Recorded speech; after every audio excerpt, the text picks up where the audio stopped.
request for supplies and materials and semi-expendable and PPE. Yun po. So, we are expecting that the participants who will attend this reorientation are those designated user of the system. Kayo po ba yun? Kayo. So, it means to say that you have already signed up the ISARUP request for use ng system. Opo, kasi that will be the basis then for you to be provided access right to the system. Napirmahan niyo po ba yun? Otherwise, hindi kayo makakalagin. Kasi only authorized user of the system can log in into the system. Kaya wag niyo pong kalimutan na kasi baka mautusan kayong, mag-request ka na ng 10 rin ng bond paper. Hindi mo gagawa yun. In that case, you have to download the ISARUP from the portal, sign it up, and then submit that to ITO. Sa ITO, ma'am, sa inyo na po o idadaan pa sa amin? Diretso na sa ITO?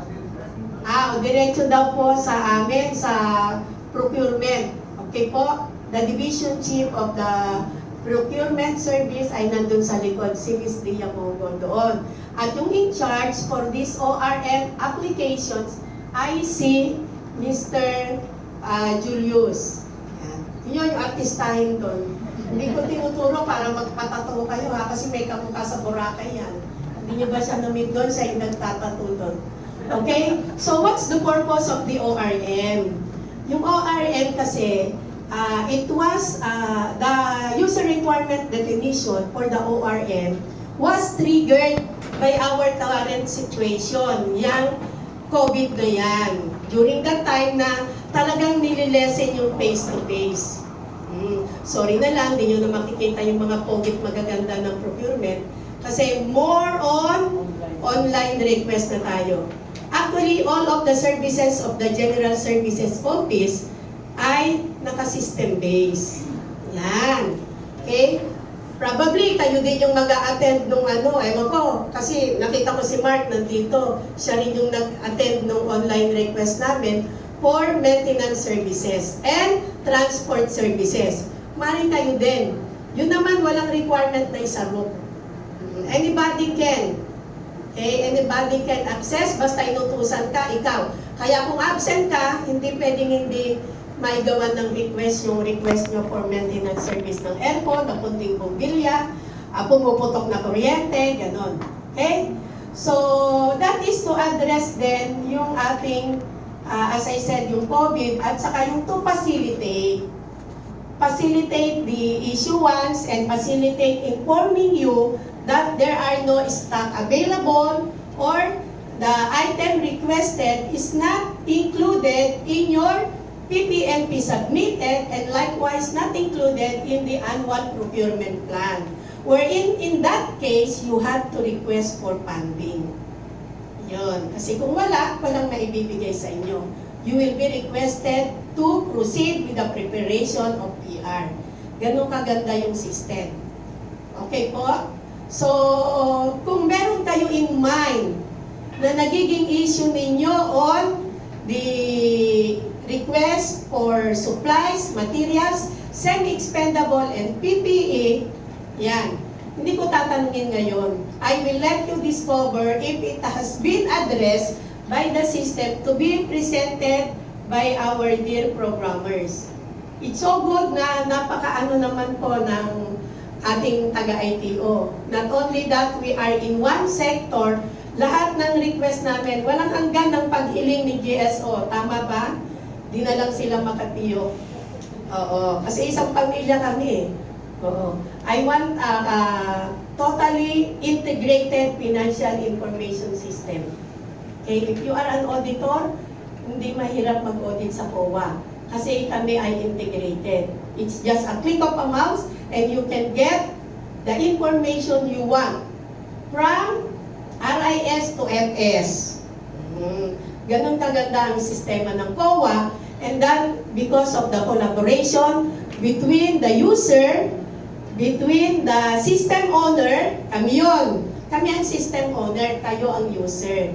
And of course, yung ating magagaling at masisipag na mga programmer from the ITO. So, without further ado, welcome to this orientation.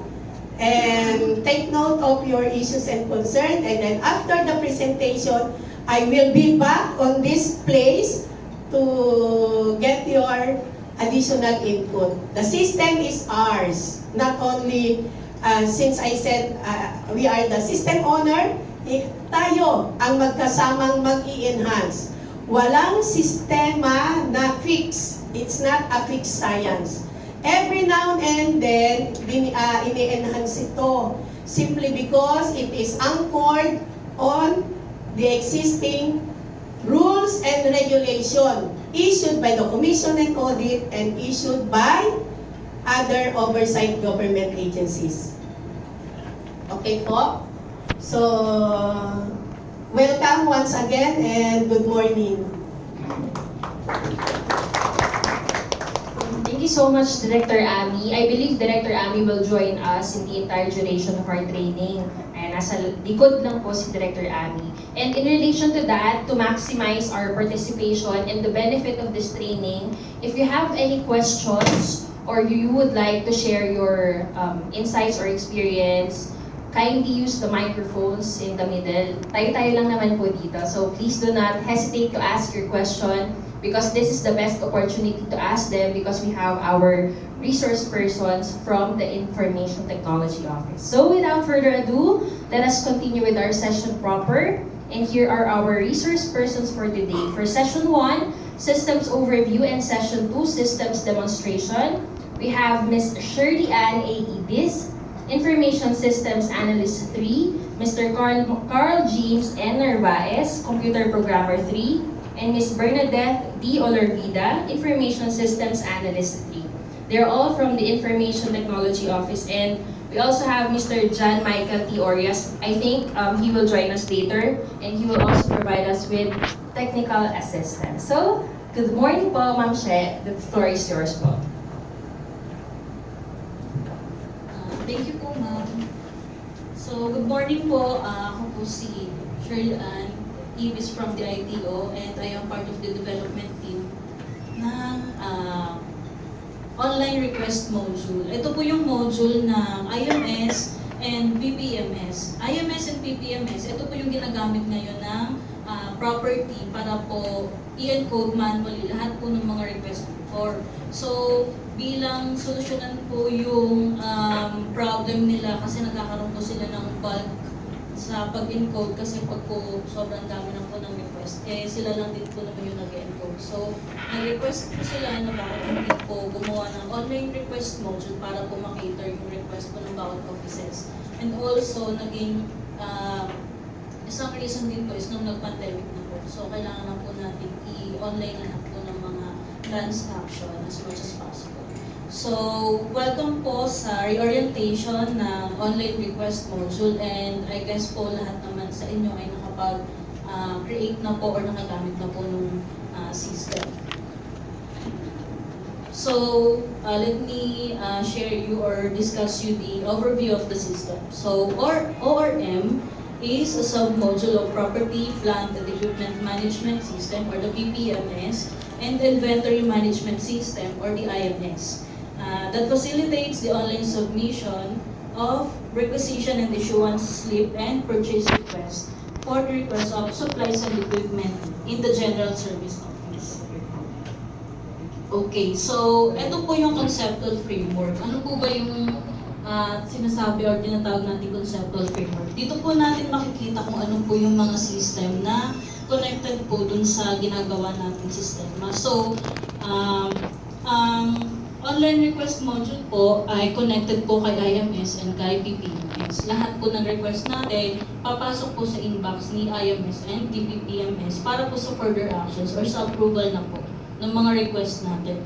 And then, ongoing po yung development ng linkage ni online request module kay Budget Preparation Information System. So ano po yung connection nila? Since lahat po tayo ay nagre-request ng budget para po sa supplies natin and sa equipment for the whole year, dito po natin i-check kung yung mga request po ba natin ay pasok pa po dun sa APP natin, dun sa approved budget po. Kasi minsan po, may mga times na nag-request tayo tapos hindi na po pala siya pasok dun sa budget. So may time po na dinidisapprove po or binabawasan po yung quantity ng mga request natin. So sa ngayon po, since hindi pa po connected fully si PPIS and si online request module, ang ginagawa po ng property, sila po mismo yung nag-check po sa APP kung pasok pa po ba yung request na sa pag-create yun po ng PR. So sila po yung nag-check ngayon manually. Pero eventually po, hindi na po sila magkakaroon ng approving ng quantity, requested quantity. Kasi doon na po tayo mismo mag-check ay BPIS na po. Okay, so ano po ba yung process flow ni RIS sa ORM natin? So before po kasi yung RIS natin is hindi po na-inform yung nag-request. So pagka-create po nung RIS, nilalagay po natin kung sino yung sa requested by and din sa recommending officer. Pero ang na-inform lang po is yung sa recommending officer na nasasend po sa email niya na meron po siya for recommendation. Pero hindi po na-inform yung nag-request na meron pala siyang request na ganitong item. So, para po masolusyonan yung ganong issue or yung ganong concern, nilink na din po namin si ORM kay DSS. So, katulad po nung ginagawa natin kay DSS ng mga transactions, pagka-prepare po ni property custodian ng RIS, tapos nakalagay na po doon kung sino yung requested by and for recommendation, una pong makaka-receive ng email si requested by po, kung sino yung nag-request, para po ma-inform siya na meron siya na-request na ganito. Kapag po hindi po niya in-approve, kasi kay DSS po nakalagay naman doon kung approve or disapprove. So meron po siyang way para po i-disapprove yung request kung hindi naman po niya talaga nire-request yung item. Kasi usually po yung mga nagre-request po ay dati po, nilimit lang po yung requested by sa mga service chief. Pero ngayon po, binaba na po natin sa, pwede na pong mag-request kahit sino as long as na meron po namang signed na recommended po yun ng boss or ng immediate supervisor. So, ayan po. So, ngayon po, yung process flow ni RIS, so the property custodian encode the RIS details in ORM.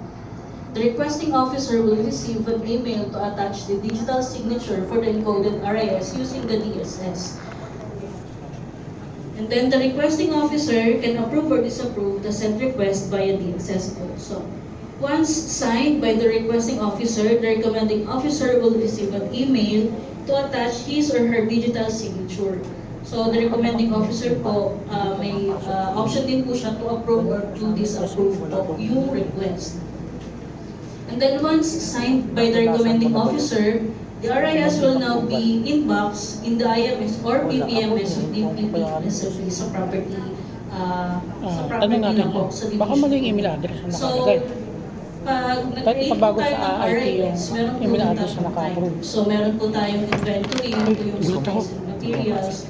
And then meron semi-expendable and meron pong property or yung PPP po na item. So bakit po natin kinakategorize sa tatlo yung mga items? Kasi po, naka-connect na po si IMS and si PPMS sa IANGAS. Doon po kasi tayo kumukuha ng mga items. So kung mapapansin niyo din po pag nag-create kayo sa BPIS, may mga kumbaga category na din po na kayong nakikita. So para po tama yung connection natin kay IANGAS pagdating na po sa FS, kailangan po natin ma-determine kung ano po ba siyang type, kung inventory po ba siya, kung semi-expendable, and kung property item po ba siya.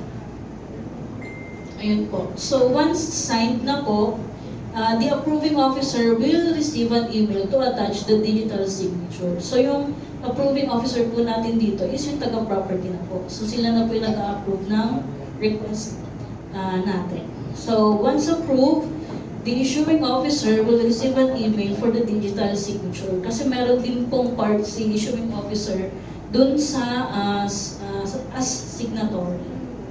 And then once signed, the receiving officer will receive an email for the digital signature. The transaction will now be tagged as received. So, ma-i-inform po si property custodian or yung mag-receive na meron na po siyang i-receive Isa number na 3. item or may i-receive na po I-receive siyang email. request. So, may-email na po siya and then pwede niya na po kunin yung request niya po sa property.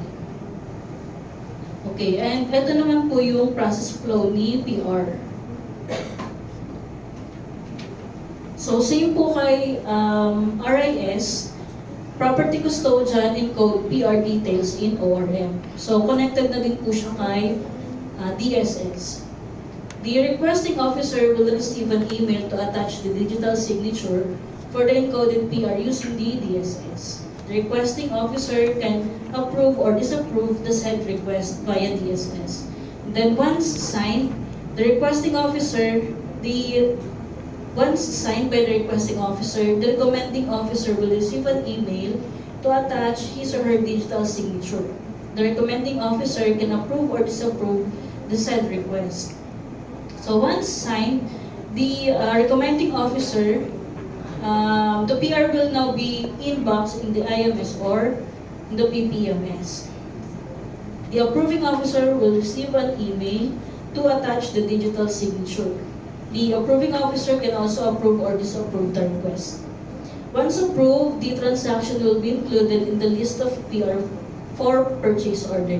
So once approved po, diretso na po siya for PO.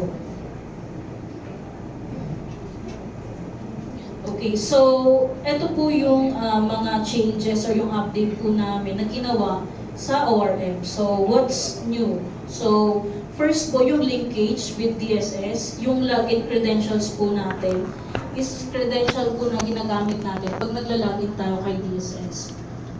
And then yung use po of digital signature in RIS and PR. So ito po yung isa sa resolution na ginawa namin tungkol po dun sa concern na hindi po na-inform lahat po ng involved or yung nag-request po nung, special po yung nag-request nung transaction.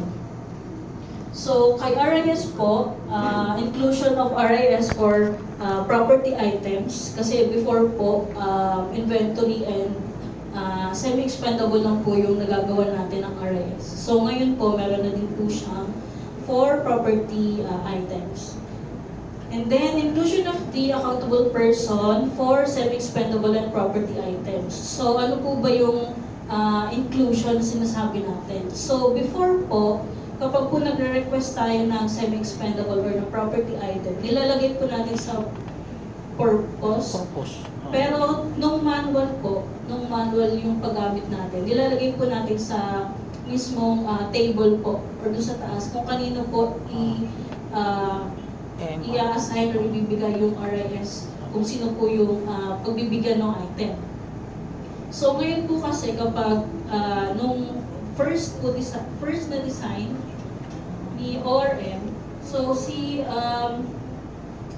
property custodian ilalagay na lang po dun sa purpose yung personnel na pagbibigyan ng item. Kaya lang ang problema po is kapag sobrang dami ng accountable officer, sobrang haba na din po nung nakalagay kay purpose. So para po masolusyonan yun, ginawa na po namin ng facility to include na po yung accountable officer sa bawat item na po. And then kung ilan po yung item na i-account po sa atin or i-account. Yun na bang ganyan? And then, viewing of Tingnan the natin. document status. So dito po makikita niyo na kung ano po yung status mo.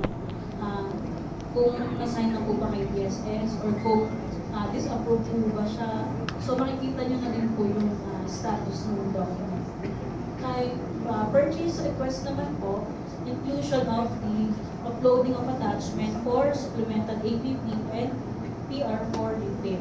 So dito po, dinagdagan po namin ang isang pang uploading kay PR, which is yung sa technical specification po. Kasi last time po, meron pong concern regarding po sa request kapag stamp.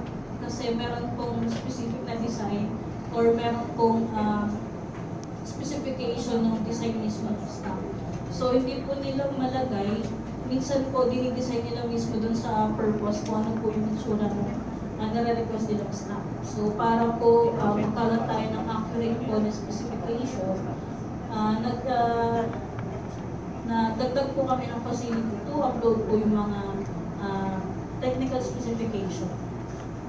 And then also, yung viewing na din po ng document status. So, lahat po ng status ni PR, makikita nyo na rin po sa OR. Tama, So, siya may. yung login po natin, ito po yung since pinopromote po natin na magkaroon ng one login na lang sa lahat po ng system na ginagamit natin sa commission. As much as possible po, isa na lang sana yung login kasi nga po sobrang dami ng system natin.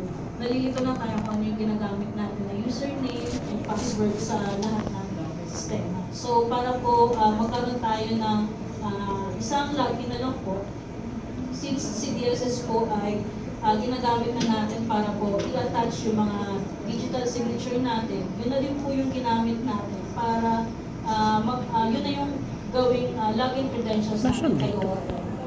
Pero bakit kailangan pa natin na kung meron akong DSS, bakit hindi ako makalagin kay ORM? Kasi lahat po tayo merong account or merong access kay DSS, pero hindi po lahat pwede mag-access kay ORM. Kasi po, ina-allow lang po natin na mag-access kay ORM is yung mga property custodian po. Kaya po nagre-request pa rin tayo ng isang form para po ibigay sa taga-property kina Sir Julius yung request po natin for access. Kasi hindi po lahat ay nabibigyan ng access to dito sa ORM. Kasi hindi po lahat ay allowed na mag-request. Kasi baka po lahat naman tayo mag-request, not knowing po yung pinasa natin sa APP. Kasi hindi po nila alam kung ano po yung mga pinasa ng mga property custodian sa APP and yung approved budget. So, ito po yung bagong list ng RIS. So,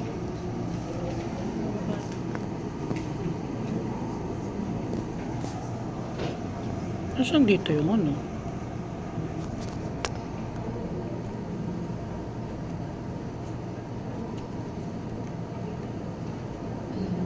so kung mapapansin nyo po, tatlo na yung button niya. So, meron na pong select button, meron na pong print, and meron na pong DSS. So, ayan po yung sinasabi natin na additional po na feature ni ORM na meron na po siyang connection kay DSS. Nasaan? Nasaan? Ay, mag-DSS na sa dulo ko. Ano? PR ba yan? Ito po yung PR? sa inclusion of RIS. property items. So, Bakit dito wala po dito? pwede na po kayong mag-add ng RIS for property Arias ako, tignan mo sara. Live na ba yun? Loading, bagal eh. Sa dulo. May inventory And then items ito ako. po yung Wala yun. Print sa inclusion po ng accountable person per item. So sa mga request po natin, per item, Wala. pwede na po tayo mag-add ng accountable person. Ano ba? Ikaw mag-inventory item mo nga. Paano? So kung kayo mag-alala, Wala din. i-demonstrate naman po later kung paano. Baka ibang hindi pa upload yun.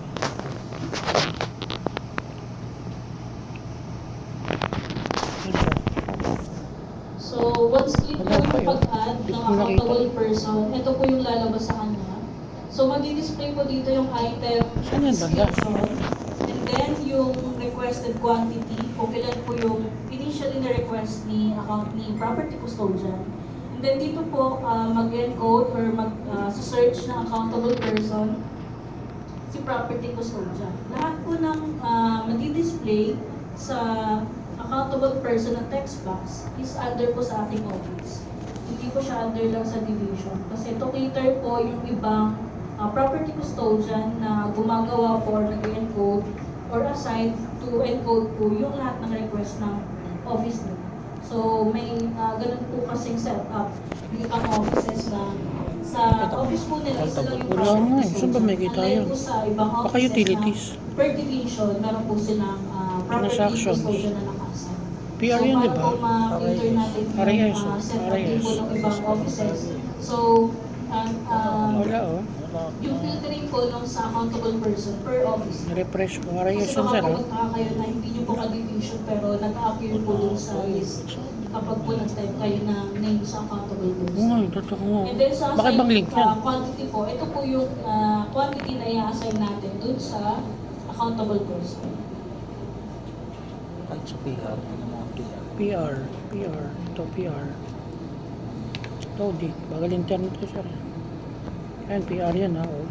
Ito naman po yung sa display po or sa viewing ng list of PR.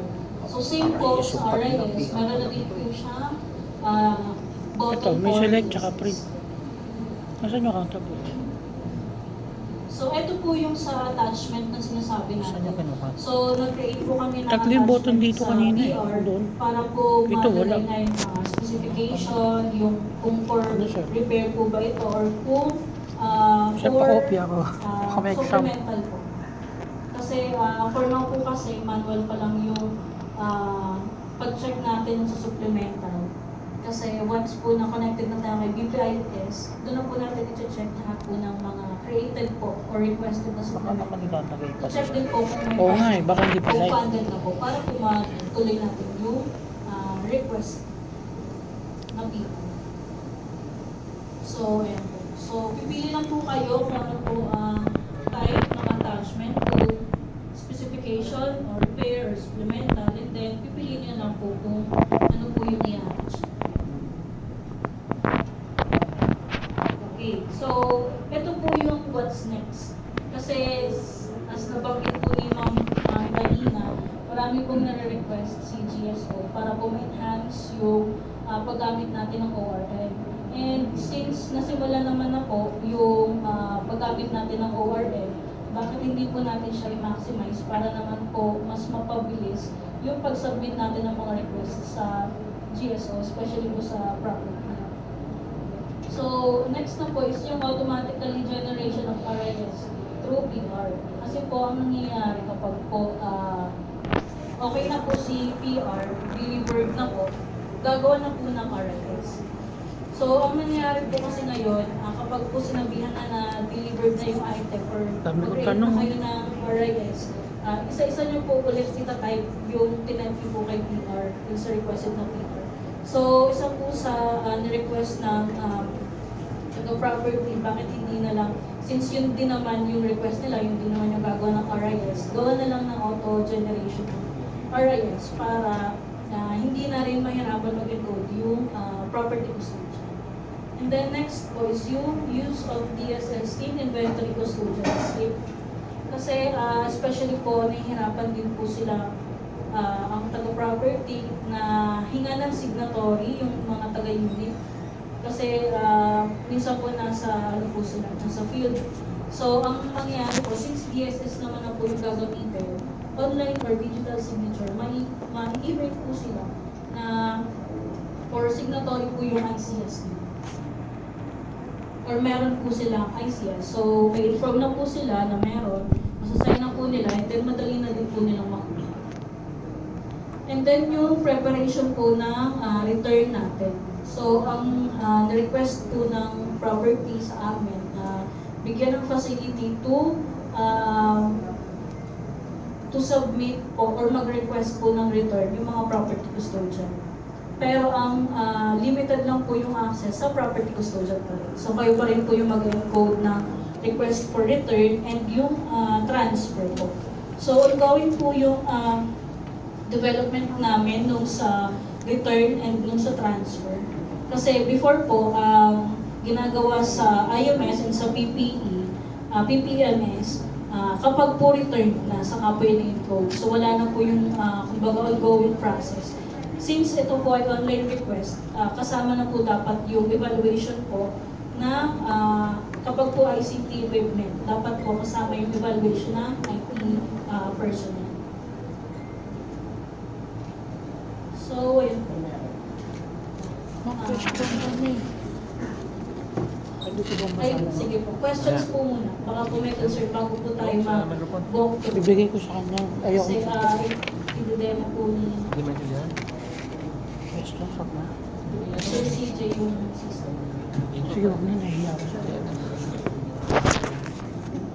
ayoko. Ayoko. Sila naman na, dalawa. I-demo ko na lang po muna ni Sir CJ yung system. Demo ko pala eh. Mamaya na to. Yan na. Dami kong question. Hiya ako.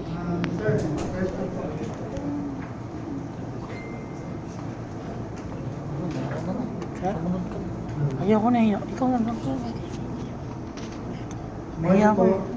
Kami yung tungkol sa online ng RRE. Di ba sabi yung kasama dun yung yung mga diagnostic report ng ITO. What if ma'am wala na yung kasi isa sa mga naging problem po namin sa paggawa ng RRE, may mga sinasauli po na wala nakalagay na property number, tapos hindi na malaman ni custodian kung sino yung end user nito. Paano, hindi po ba magiging problem po yan sa sa system natin or sa part po ng gumagawa po taga ng RE tulad po namin? Kasi may mga instances ng walang property number, tapos walang kasamang par yung sinasauling Ayun yung papakita pag-clearance ko. yung sinasauling yung nagsasauling, wala siyang naka-attach na par kung kanino talaga. Kaya yung magiging natin to siguro, magiging problem. Pero meron po bang kahit serial number? Yun nga ma'am sa ngayon ma'am siguro yung serial number ang pinaka last resort para malaman kung kanino. Yun lang yung ma'am. I think sa end po ng system owner, kung ano po yung i-include nila sa guidelines regarding po sa return po, since requested po ito ni system owner. So sila po yung masusunod kung ano po yung guidelines na ibibigay nila para po sa return. Kasi yun lang ma'am yung sa part lang po namin na gumagawa nito ma'am. Baka ma'am kasi maging malaking problem yung magsasawalay ta sa online, kulang-kulang din naman yung naka-attach. Yun po ma'am. Sana lahat ng kulang ma'am sana kompleto. Si Ma'am Ami po malito.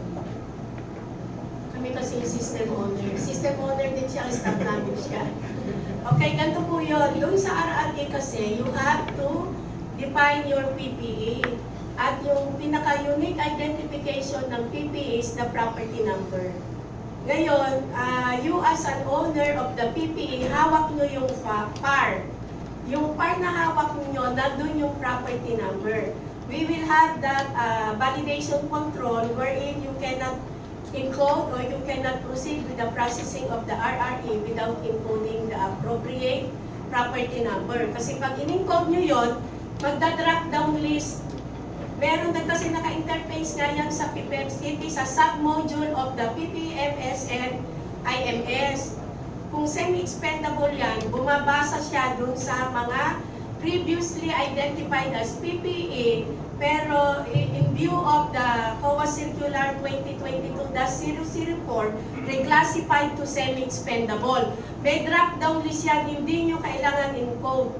Kung nakalimutan ninyo yung kumpleto, come up with the last. Kung yung serial number, ma-encode nyo, okay din. Pero just the same, hahanapin niya yan doon sa drop-down list.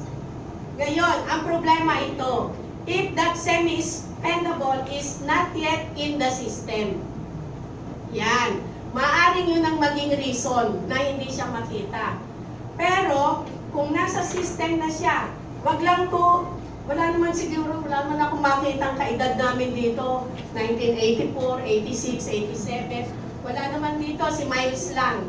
Yan, mga kababata namin. Eh dito naman parang puro mga bata kayo. More or less, lahat nandyan. if in case hindi nyo siya makita dun sa drop-down list ng PPE and semi-expendable yung isusoli ninyo, you can proceed directly to the PPSMS dun sa Procurement Division. At i-assist kayo ng tao namin.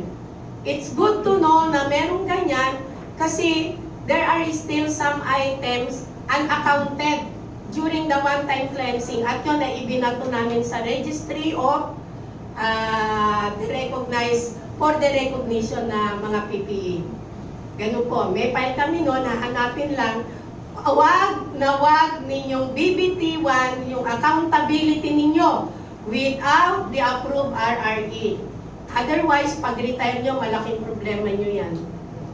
Malaking problema nyo, especially kung more than 5,000 yung hawak ninyong PPE. If less than 5,000, kung yan ay 4,999.99,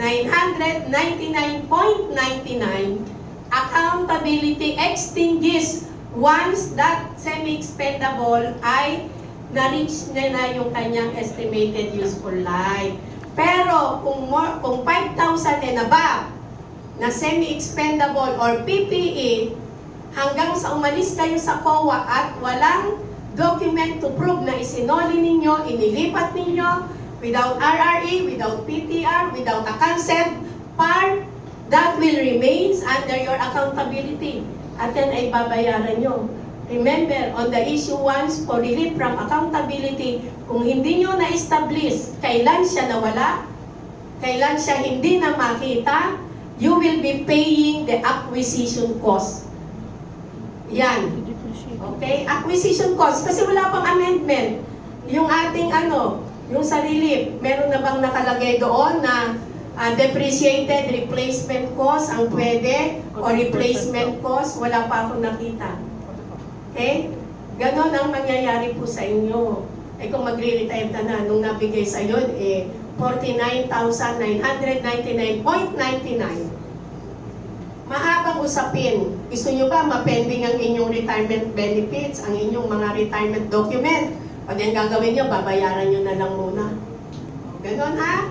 Kaya be sure na nabalik. Okay? So as I said, dapat sa system nakita nyo yung PPE or semi-expendable ninyo na ipaprocess nyo ang RRE o RM online. Now, if not, proceed with the property division. Thank you. Thank you po, ma'am.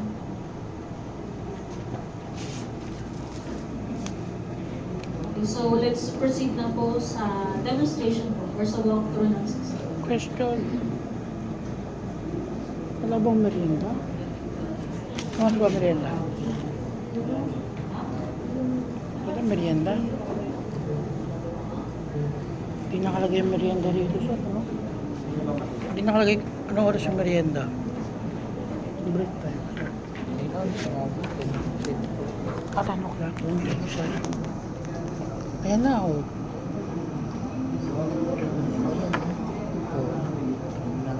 Tinginin.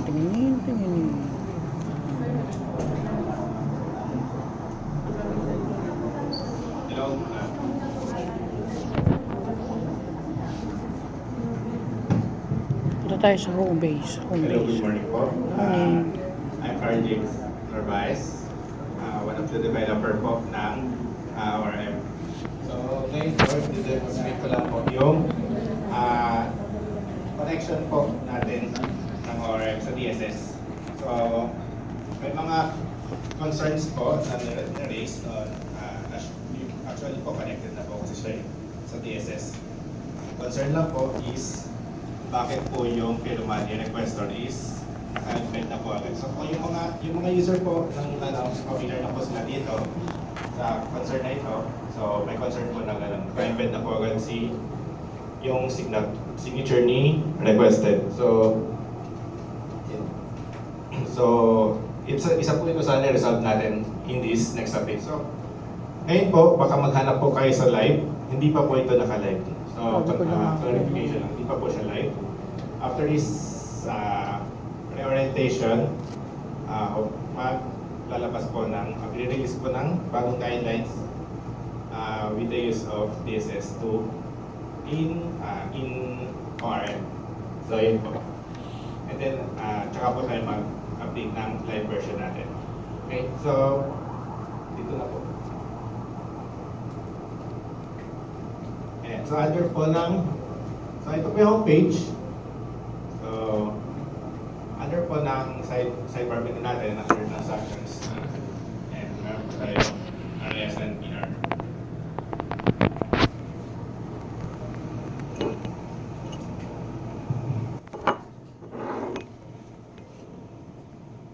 Ayan. So, yung mga gumagamit na po, usually po, nakikita lang nila dito is select and print. So, mayroon po tayong additional button. This is connected in DSS. So, try po tayo ng isa. Dito po. Okay, so, ito, encoded na po. Okay.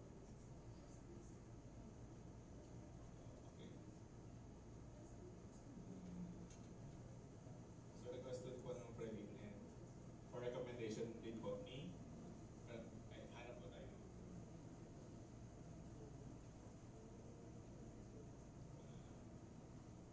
Actually, gawa na lang po ako ng bago.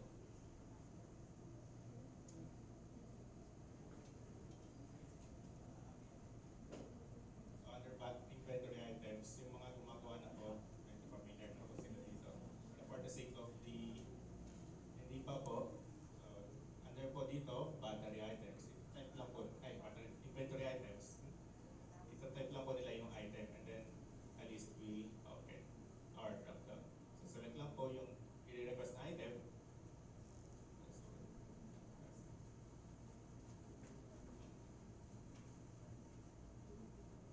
So, ayun po, kung hindi po available yung item, magpa-prompt naman po na item unavailable.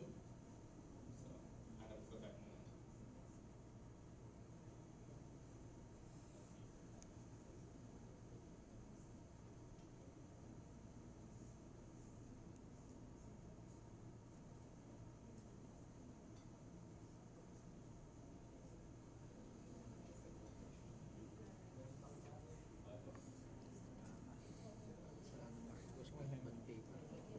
Yung problema ko rin yan eh. Available Ayan, dito. So, kung may available quantity po, mayroon pong 630. So, mag-request lang po ng isang ring. So, si Ma'am Sherlyn po, nakalagin po ngayon, ang lalabas na prepared by. So, usually, ang nilalagay po dito sa requested by is si division chief or section chief. Pero, yung may mga concerns din po na gusto nila, yung mismong end user. So, inalaw na rin po natin. Pero yung common use po is si division chief and section chief po talaga.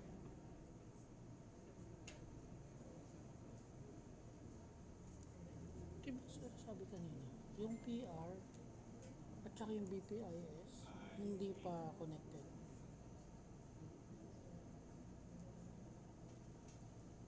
And then, for recommendation po is dito po, Kasi stock inalaw na rin availability. po natin na mag-recommend si division chief Gagawin. and the section chief. Pero ang usual po na nilalagay po natin dito is si director. So,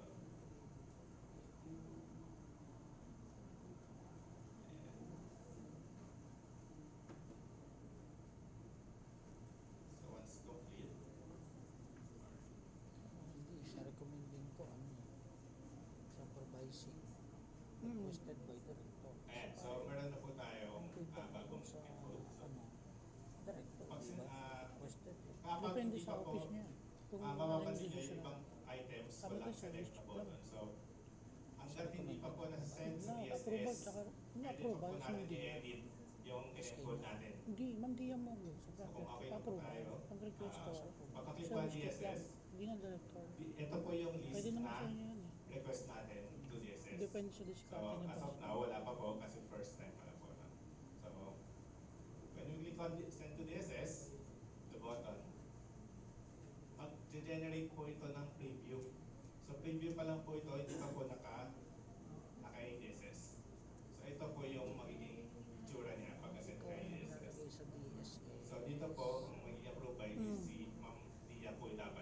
for the sake of this demonstration, nilagay po namin yung test feature sa DSS. Okay. So once sent to DSS,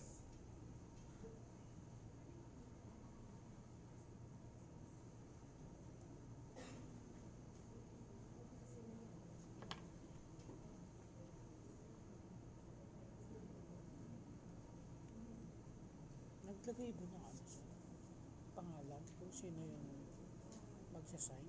ayan, may prompt po na submitted to DSS for signatory, you may notify them about this transaction.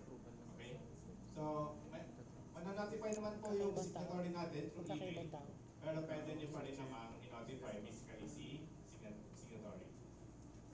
So, mag-iiba rin po yung status niyan for DSS signature na siya. Okay? So,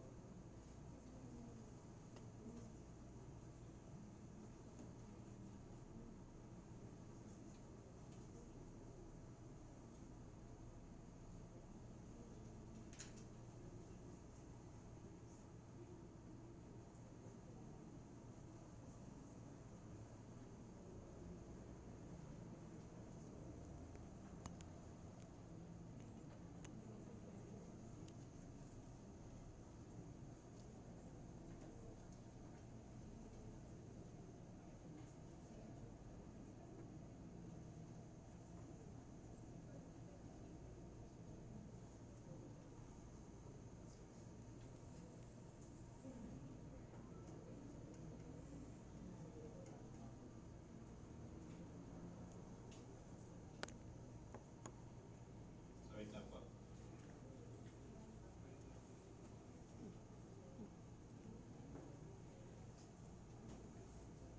Ano nag-charge niya?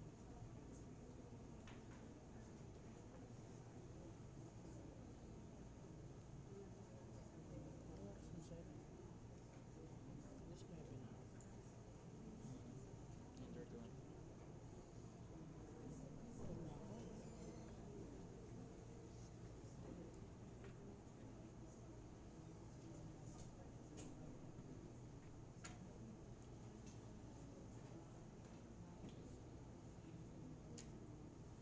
Ang dami kong gusto ng tanong sir. May tanong ka na ba sir? Ayan. So, Wala pa. yung mga gumagamit na po ng DSS, so ito po yung interface niya siya. So, ito po, meron dyan yung in-encode natin. So, nandiyan po yung reference number, IMS 1578, and then yung kung kailan din yung requested date. So, ayun po, April 3. And then yung RIS. So, dito po, pwede rin i-view and review ni requestor. So, si requestor pala po ito.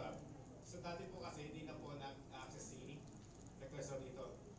So, ngayon po, ang resolution is lalagyan na rin natin siya ng control kung approve ba sa kanya yung ginawang RIS before isend kay director for recommendation.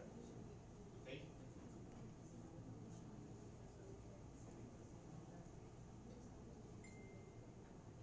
So, yan po. Ito po siya. And then, they have the option to sign or don't sign. So, kung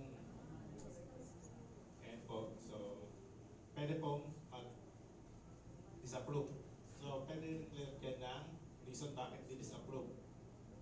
So, let's say, incorrect quantity. Gusto niya 2 ribs, pero 1 rib lang yung request. So, pwede po yun ngayon. So, dito na ma-maximize po natin yung use ni DSS. Ayan, so disapprove successfully. So, pagdating po sa ORM,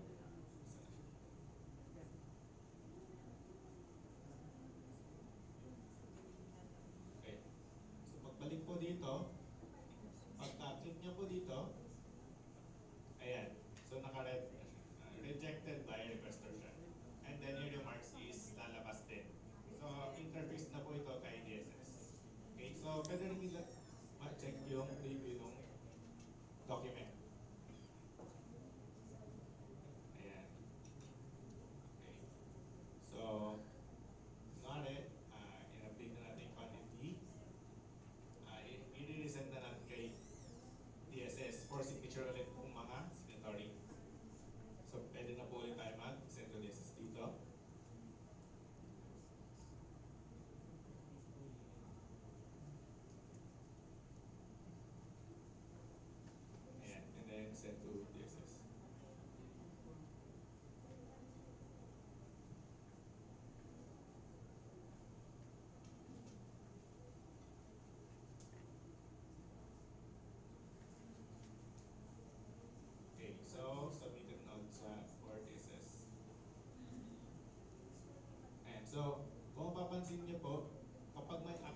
document po kayo na kay DSS, hina-hide na po natin yung bottom. So hindi po kayo magdodoble na submit kay DSS. Malabo kung magdoble kasi hina-hide na po natin. Okay? So ito po is not yet signed. Active document pa po yan. So, pagbalik po ulit dito, dapat lalabas na sa ayan.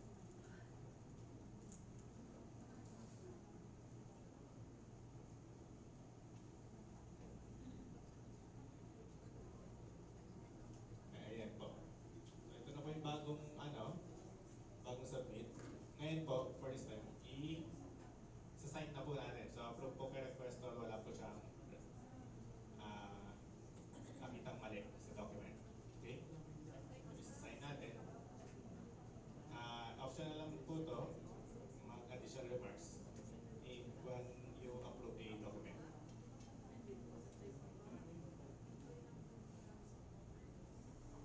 And sign successfully. So, si property custodian, may preview din po ano nang status nung sinend niya document for signature. So, ayun po, nakikita po natin approved na kay requestor. And then, may preview din po siya. Ayan, may signature na ni requestor. Okay, so, ang nasunod natin yung naka-embed na signature ni requestor, and then may another layer na din po of checking si requestor. Okay? So, next na po is for recommendation. So, for recommendation dito is si Ma'am Lulu.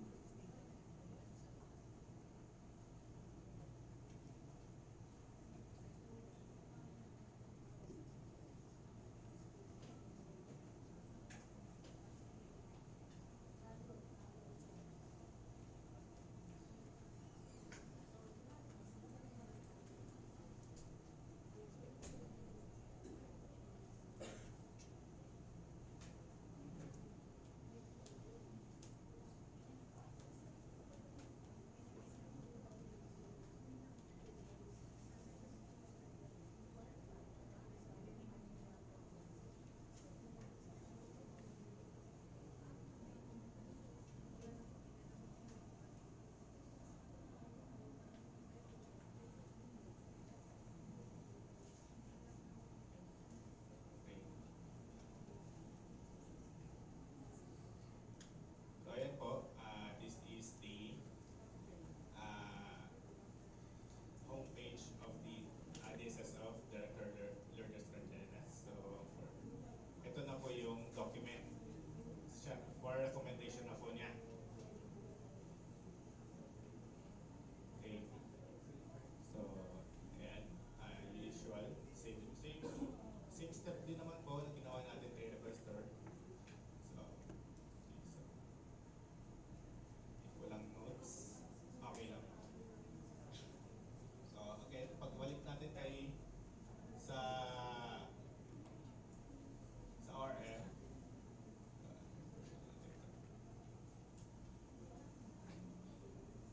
so ayan, for approval na po siya, approved by recommending approval. So, in-approve na daw po ni director. Okay? So, for approval na po, for approval, meaning, this is for approval of the division, property division.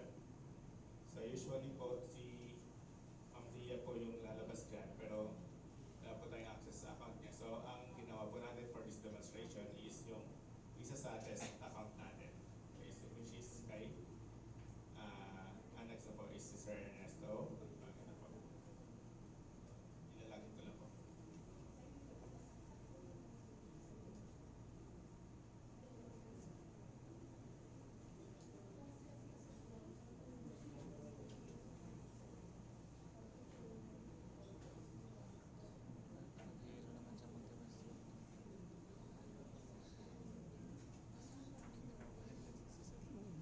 Hindi kasi programmer siya eh. Hindi naman siya presenter.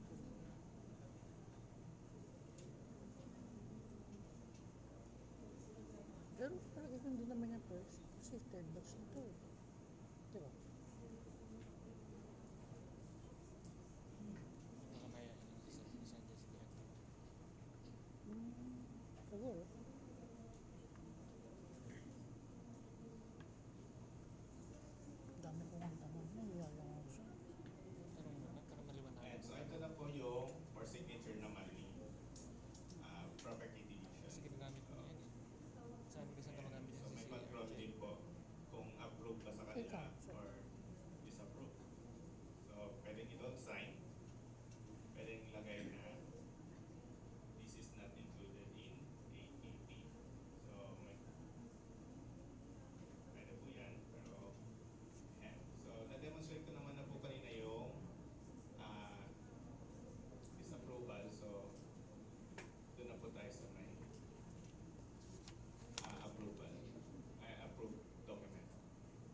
successfully, balik po tayo ngayon kay ORM.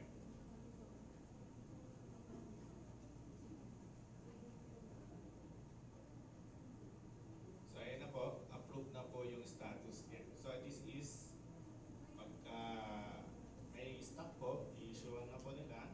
Pag wala po is gagawa po ito na PR. Pero ito na po is approved by property office na po. Okay? So, ang mga nasolve po natin is yun nga yung signature ng requestor, and then hopefully hindi na po mag-login dito sila director, sila requested by. Ang i-access na lang po nila is si DSS. Ang mag-access na lang po talaga ng ORM is si property custodian. So ngayon po kasi yung live setup natin is nag-access pa po dito sila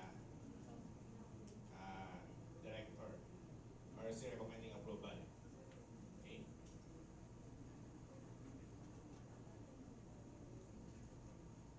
So punta po tayo ngayon sa PR naman po. So very similar scenario po ito, pero for the sake na rin po, makita po ninyo yung connection natin kay DSS.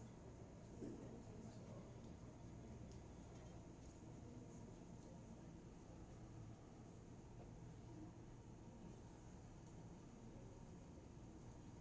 and so mag-create po ako ng PR. So I'll say IT peripherals.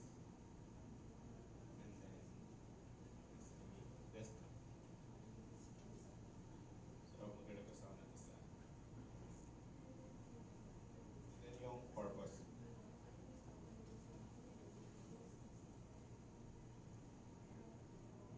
Okay, so ayan po, naka-input na po agad yung nag-prepare, which is nakalagin. And then yung dates, so palipat na yung dates. Okay, so yung requested,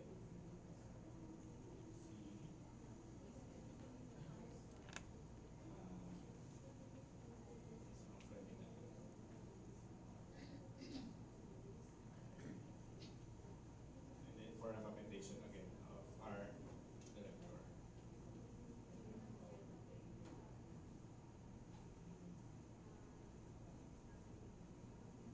And then, okay. Let's try to see.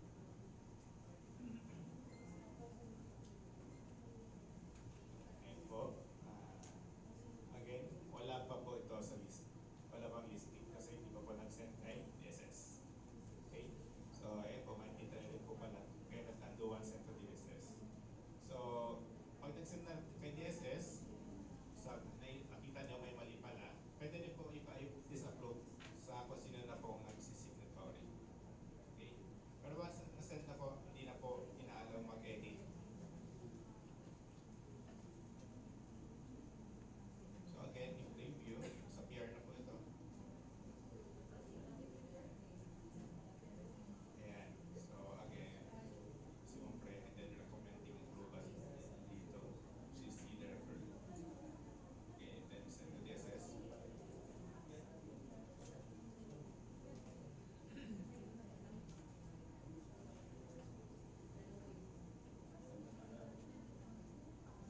Okay, so kanun po ulit, submitted to the DSS for the signatory, you may notify them about this transaction. You may notify. So, Ibig sabihin, hindi siya nag-i-email. You may notify.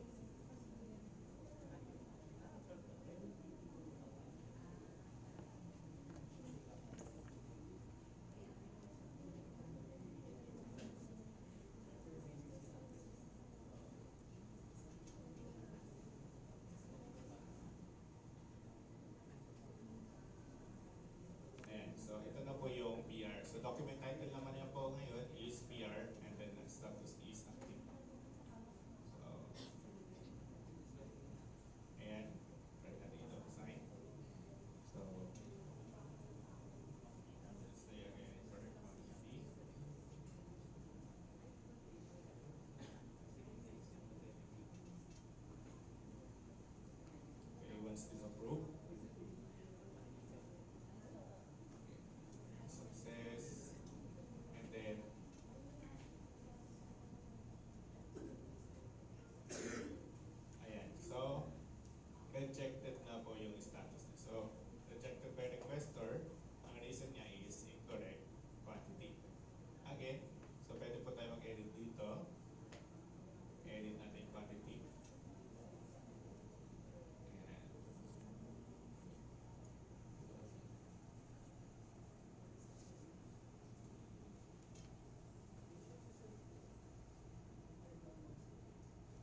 approve by recommending approval na po, which is si Ma'am Freddy din po. So si Ma'am Freddy po pa rin nilagay ko na.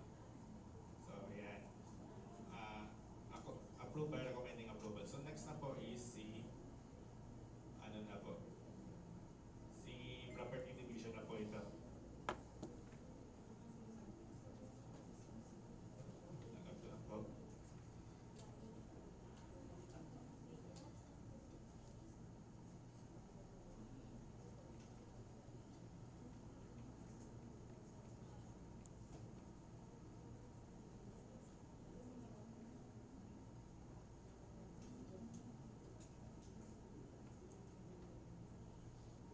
Ayan, so ayan po. I-upload ko na rin po ito yung PR niya. So may date din po yan para for information lang po. And then, okay.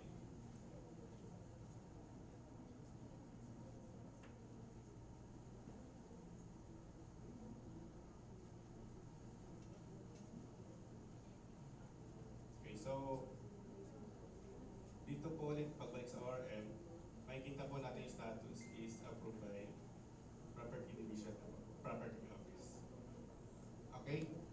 So, yun po yung connection natin ng RIS and PR.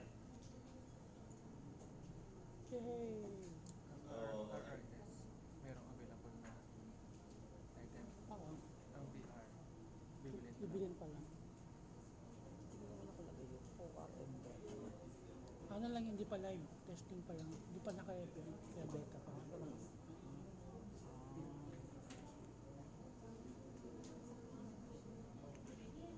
Baka po may question po kayo, so... So yung mga wala sa RRS, sa VR may Kasi naglalagay. dito naman po yung mga system owner dito regarding po sa process naman po ng or yes sir, sa mic na lang po sir. Ay, sige. Huwag kayong mahiya. Picture mo. Sige. Oo. At saka, Morning po.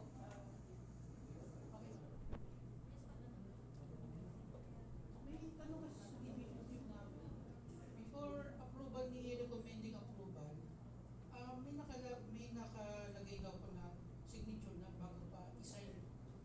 Pwede raw po ba yung wala muna yung signature bago niya i-sign?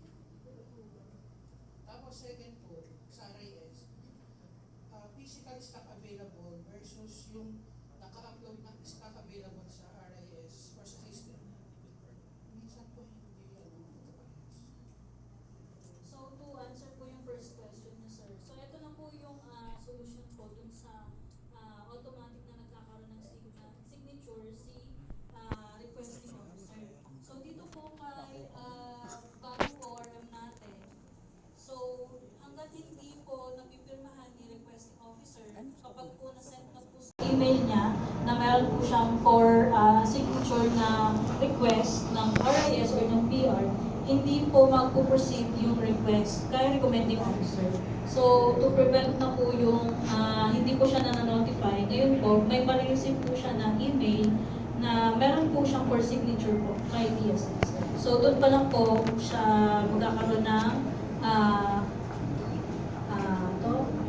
signature. Doon pa lang po niya ma-attach. Kasi nga po ang nangyayari, since dun sa first po na design ni ORM, automatic na po kung sino si requesting officer, siya na po yung nakalagay, siya na po yung nakapirma. So ngayon po, bago po niya mapirmahan, notify po muna siya sa email niya. Yun po yung connection na natin kay DSS. So lahat na po, ngayon po wala pa po ito sir sa live. Kasi ito po ay ginawa pa lang po natin ang solution. So after po this orientation, lalabas po ng guidelines regarding po dun sa paggamit natin or dun po sa mga update po ni ORM. Kagaya po ng mga concern kanina dun sa So kung magtataka po kayo baka mamaya pag balik niyo po sa office implemented na po ito, hindi pa rin po. Kasi for checking pa rin po ito ng system owner.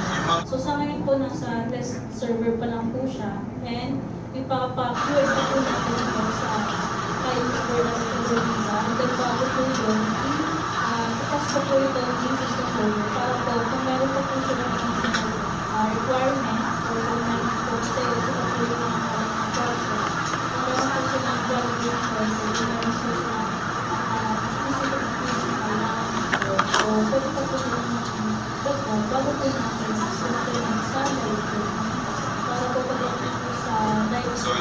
si Ma'am Luloy na ilagay ko din sa recommending approval.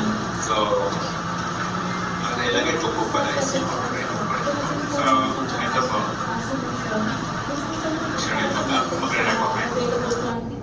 Kasama po yung Ito po.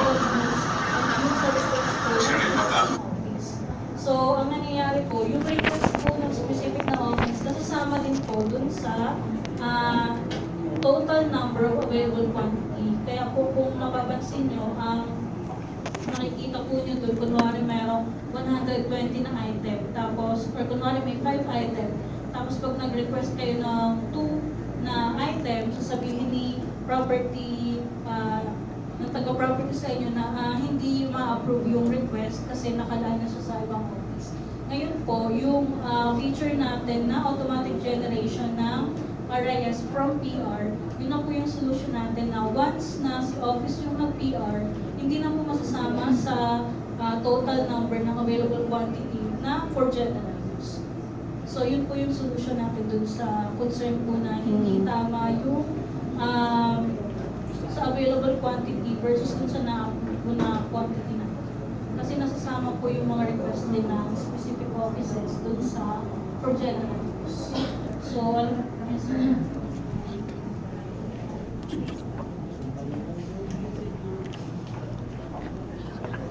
Oh, sorry ah. Ay, so, ipapakita lang ako. Kasi before signing, before i-sign, may pirma na. Ayun yung reklamo ni division chief namin. Pero pwede bang bago i-sign, wala mo ng pirma. After na lang pindutin yung sign, ay may don't sign pa. Ito yung process ng recommending approval. Naka-video kami, sir. Sorry ah. Buong process na binibigyo ko. So bago pa i-sign, sana walang picture. I-sign mo na. Picture. Okay ba yun? Ito po si requested by Wasser. Hindi. Ito yung sa recommending approval na to. Wala pa sir. Dito po lalabas yung firma ni recommending approval sir. Ah, ito. Initial po. So, tingnan. Okay, sige. Initial lang. Ayun Initial lang ba ito? sa recommending officer po kasi, kung mapapansin nyo, wala po kasing nakalagay sa form natin na sa signatory, yung recommending officer na signatory. So para po ma-inform po siya na meron po siyang for recommendation na transaction, pinapadaan po natin kay DSS for initial po niya. Kasi sumusunod po tayo kay GAM na form. So based po sa GAM, wala po kasi nakalagay na recommending officer na signatory. So nakalagay po din is requesting officer po or person po. So para po ma-inform din si recommending officer na may nare-request yung office, ginawa po natin ang paraan na magkaroon po siya ng initial dun sa request.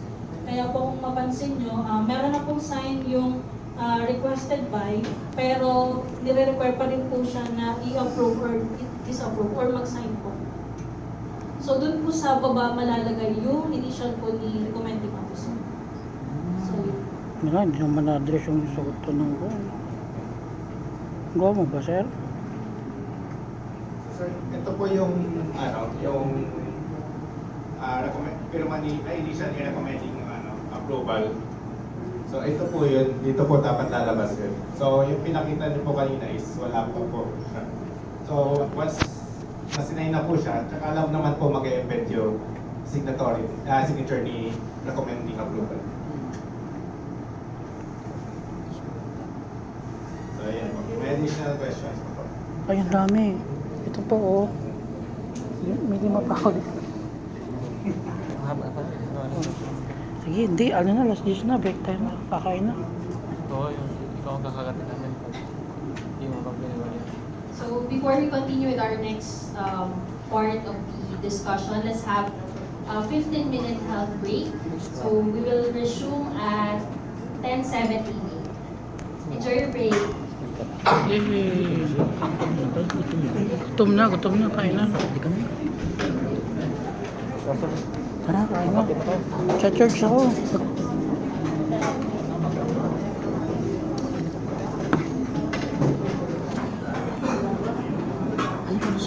Sige, sir. Oo.